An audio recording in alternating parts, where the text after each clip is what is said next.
Thank you so much for talking to Puthiya Thalaimurai. Well, Vanakkam. Thank you for having me on the show. I'll begin by asking something I'm sure you've been answering a lot of people this question. You had a well-established party.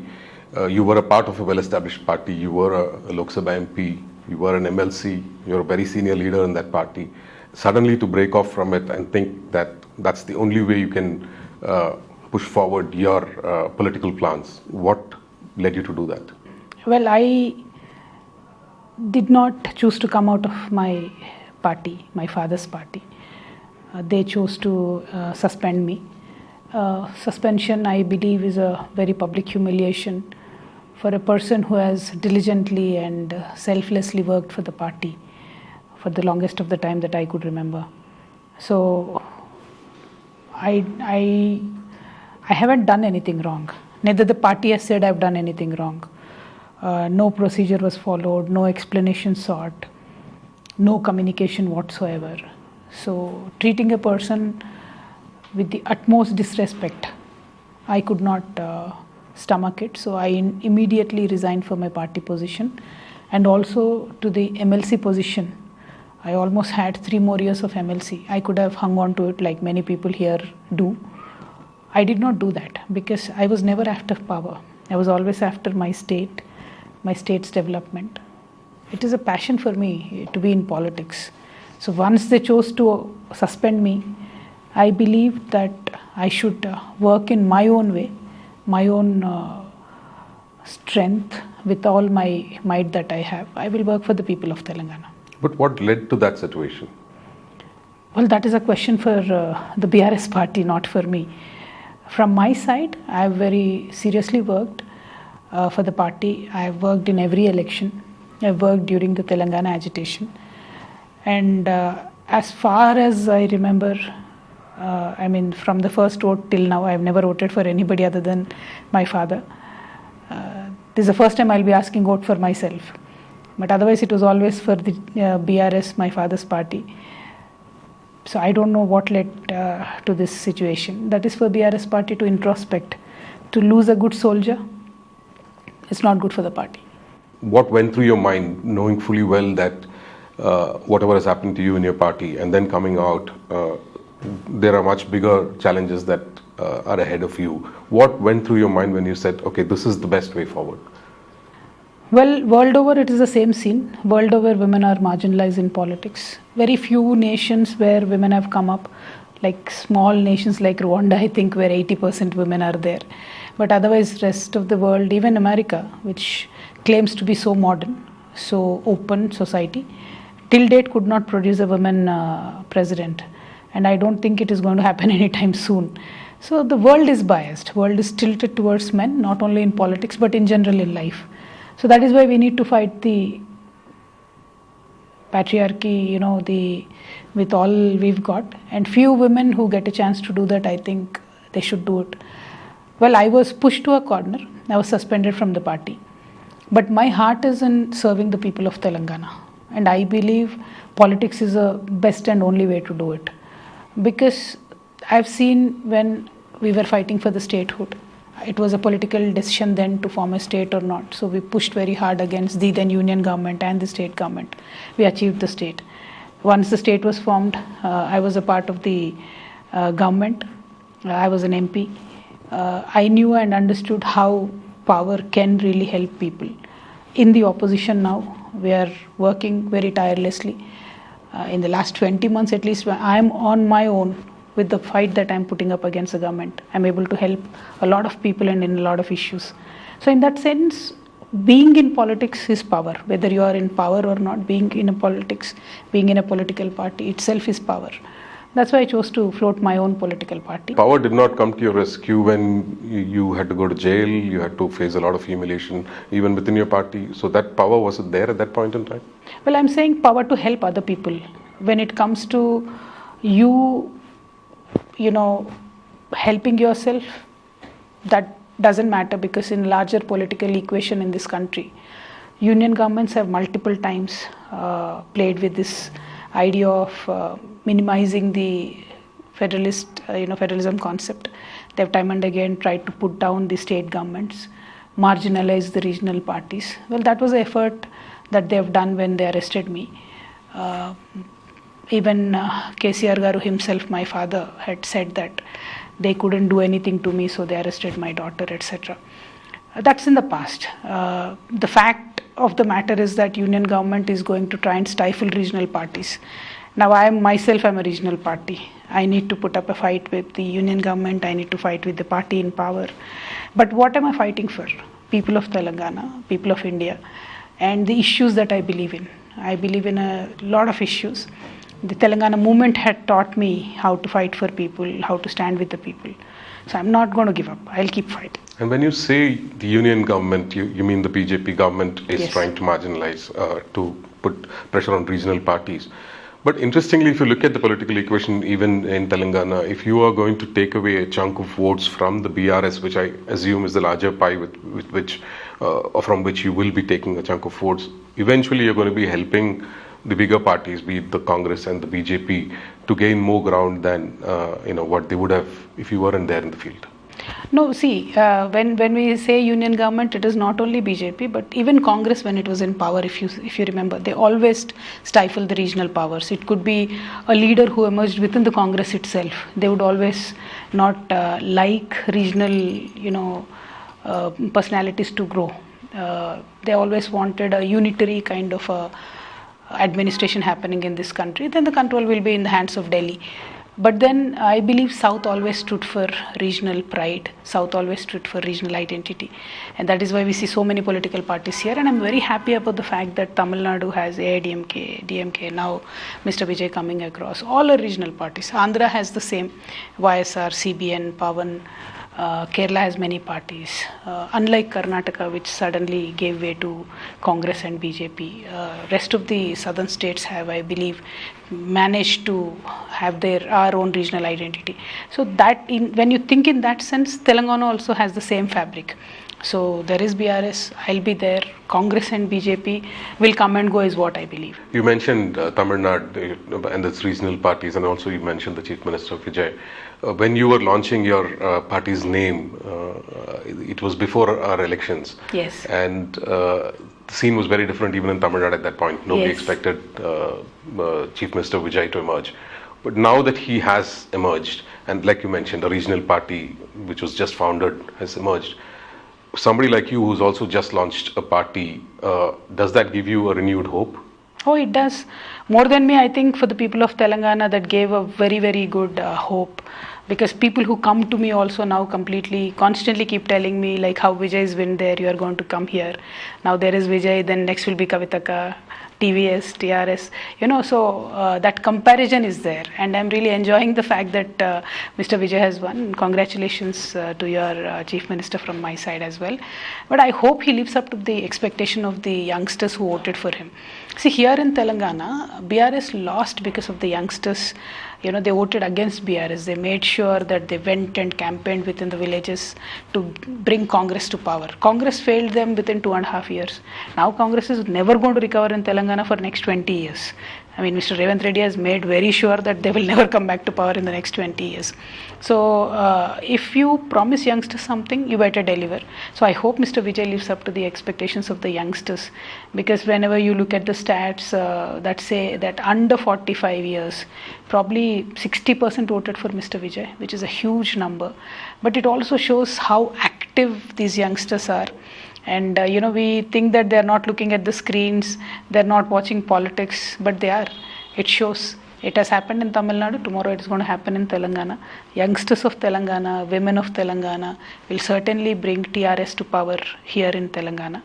I have very detailed plans for them, and I'll make sure I'll live up to them. That's also a star power that has sort of worked for Chief Minister Vijay in Tamil Nadu, right? I mean, Right. Do you think that kind of, the star power, that can you match it in some way here? Well, I think star power will help you until you pull the crowds. But how will you hold the crowd? What is your agenda to hold them? See, politics is life altering. So people understand that when they're voting. either the youngsters or the or rest of everybody in a village, they understand that you vote for the right person, it changes. Mr. Vijay has the star power. He might have pulled the crowds, but he would not have won if he did not have the right agenda. That's why I'm saying if he does not perform in the next 2.5 years, it will be difficult. We are seeing that with Mr. Revanth Reddy. Youngsters voted for him. He failed them in every which way. He promised 2 lakhs jobs for the youngsters of Telangana per year. 2.5 years down the line, only 60,000 notifications he managed to give. He did not fill anything, just the notifications. So he's disappointed youngsters already very seriously.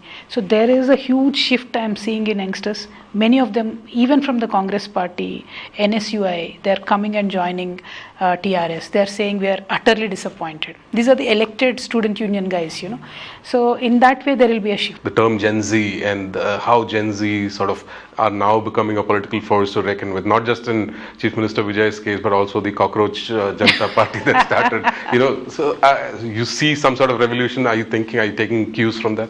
No, I think cockroach Janata Party is the youth venting their anger against a statement made by a judge.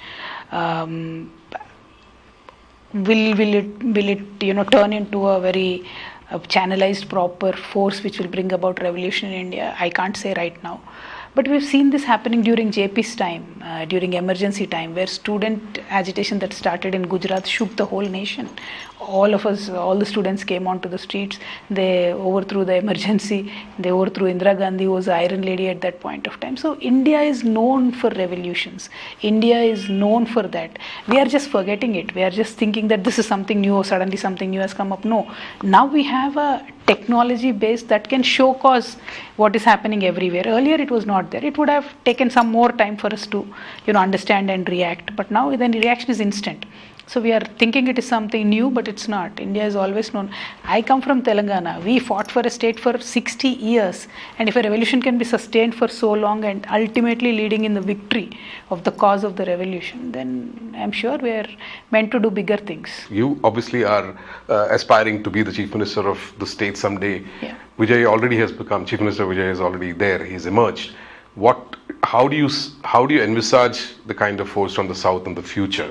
These are new sort of pillars that are emerging. This is not the conventional, traditional political pillars that have already existed. How do you envisage that future? I think we've always changed the country in a lot of ways. I must say that the midday meal scheme that started in Tamil Nadu, way before the independence movement, I believe, it has changed the nation. It has fed crores of children across India.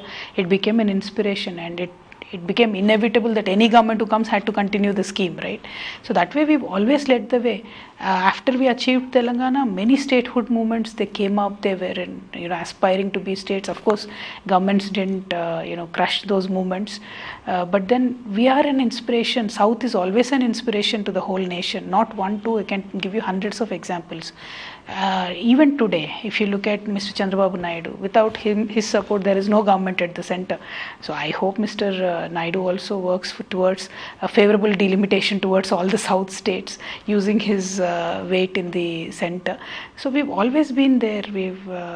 2004, I remember when my father just started the party. He was a very crucial person in making sure UPA came to power in Delhi. He was in fact a cabinet minister, and with his support they won Telangana. They got a good traction across the nation. So South always rock solid stood with the nation. But what we get back from the nation's coffer is a different story altogether. We pay more, we get less, but yet we are leading. I think it's a good thing to be. You're looking at regional issues. You've spoken about how there are issues from the South that needs to be sort of raised. What are the kind of national issues that you think that needs to be raised from here, which probably is not being sort of addressed properly? See, the government is a union. We call it union for a reason. But then it slowly turned into a central government. So everything they want to be centered around Hindi language, Delhi, etc. There is a very unfair advantage to a student who's learning Hindi compared to a student who is learning Telugu or Tamil. You take UPSC, the exam pattern, etc. Hindi gets more advantage. And people who write UPSC in Telugu, Tamil are marginal numbers. that's because the paper setting or everything is not in our favor. And when you look at NEET, in fact, it was good when every state had their own exam, and that was easy to fill the MCET seats and all. Now they said we'll have one state, one country, one exam. But the way it is conducted, how does a NEET paper leak? Then how can you trust a union government with defense secrets? How can you trust them with countries' secrets? So it is weird that a national government conducting an exam, it gets leaked every year. In fact, union government conducting exams 14-15 times the paper has leaked. So the year that the paper has not leaked, in fact we don't know it got leaked and we are not aware of it also. So that's a very sloppy way of conducting NEET. So I believe every state should have their own exam for medical entrance. Every state should have a right, especially UPSC should conduct examinations in vernacular languages. Telugu person, Tamil person, everybody should get their share. And if you look at the latest GO of the CBSE, suddenly 15 days back they say from this June 1st, you have to have a third language option. Idea is that suddenly the third language they made compulsory. It's only Hindi the choice will be available, because there won't be enough other language teachers who are prepared. If you give 1 year time, every state will prepare, but they haven't done that. So CBSE now suddenly made a third language compulsory option. So that means they're working towards imposing Hindi in every which way possible.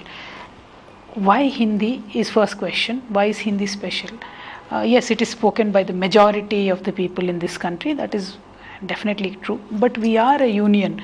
Each one of the states in this union should have the same right, equal right. Dravidian parties have had a long history of anti-Hindi imposition, and the politics there was sort of dependent on that. And we've seen the Dravidian parties emerge and grow with that. Do you think Telangana, which has had a history of fighting for its own territory and all that, is now moving into a phase where it is probably getting a focusing or needs to focus more on the language policy? Because you brought this up, I'm asking this question. No, we need to see. Telangana was historically in the last 400 years ruled by Nizams, where Urdu became our official language. So once Telangana was formed, we made Urdu the second official language after Telugu. But at the same time, we made Telugu the compulsory language to be taught in every school. So the first or the second language has to be Telugu. Only then third language can be anything that parents and the students choose. So that way, we are very protective of our identity. Festivals like Bathukamma, Bonalu, which are very indigenously connected to the people of Telangana. I personally myself have been promoting them and trying to preserve them at the maximum possible way, and that should be the way forward as well. But then definitely there is a lot for Telangana to learn from Tamil Nadu. The micro level efforts that Tamil Nadu as a state made on protecting the Sangam literature and protecting the ancient scriptures of Tamil, etc. That I think we need to put in more effort when we look at Telangana as a state. Have you set yourself a timeline? Are you looking at I'm definitely looking at 2028. Definitely looking at 2028, and I'll work very hard. I have my agenda set. The Panchajanyam is my agenda. There are many more other things that are to be added, but I'm working on a very, very important social and financial kind of change that can bring about a huge change in the lives of people of Telangana. I'll announce it soon. So there are many things in the making. I'm discussing with world leaders how to turn around the state's finances, how to make sure the state stands on its own feet, given to the politics that you are seeing when the union governments only try to stall the state's growth, etc. How do we make sure state's own income grows more? How can that be done? I'm working on these things with many world leaders. I hope I'll find good solutions to help my people. Thank you so much for talking to us. Thank you.